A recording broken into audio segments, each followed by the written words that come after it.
So there's different ways to conceptualize what a security program looks like.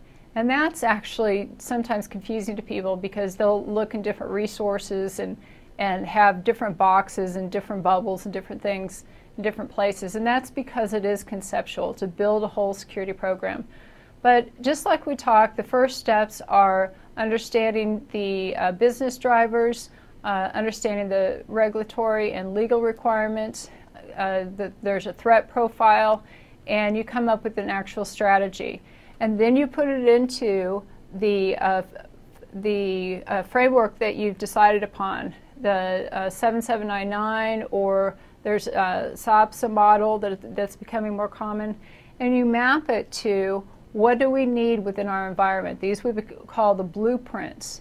You have identity management blueprint, access control blueprint, and basically what you're doing is you're getting the strategy, you're putting it into a framework, and then you're getting more granular. What exactly do we need out of identity management? What exactly do we need out of privacy?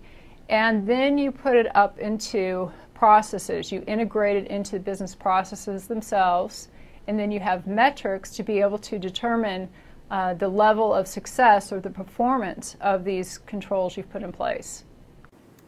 Now, in the CISSP exam, they are diving more into what goes into developing a security program and risk management and all that, and that's because it's more important in the industry. We're moved up from technical, it's going up into the business area, so of course the exam is going to keep up with the industry. Now, it's very interesting if you look at the history or the trends or the evolutionary steps of this industry. The infrastructure or the component management is basically where we're the most mature. In the security world, we have a lot of techies. Our technology itself is come a long way, and our technology really provides all the protection or the security we need. It's just, do we have it in the right place? Do we configure it? And there's more than technology that can put a company at risk. So really the component and the operational, most companies are doing well.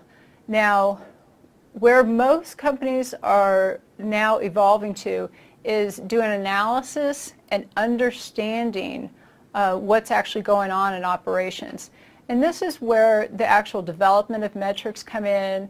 Once you develop metrics, then you can start collecting data, do a historical analysis, and make much more informed decisions.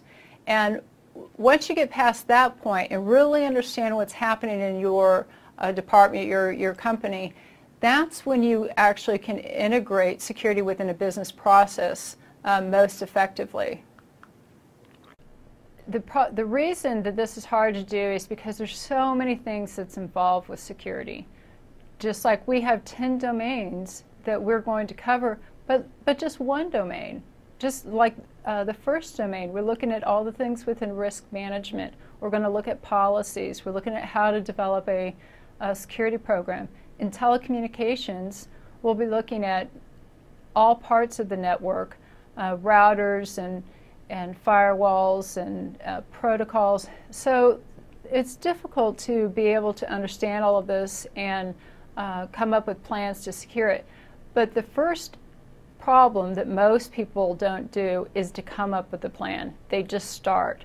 So it's important to come up with your application integrity plan, your identity management plan, your privacy plan. You know, what are you going to put in place? What are the actual processes, and who's going to do it?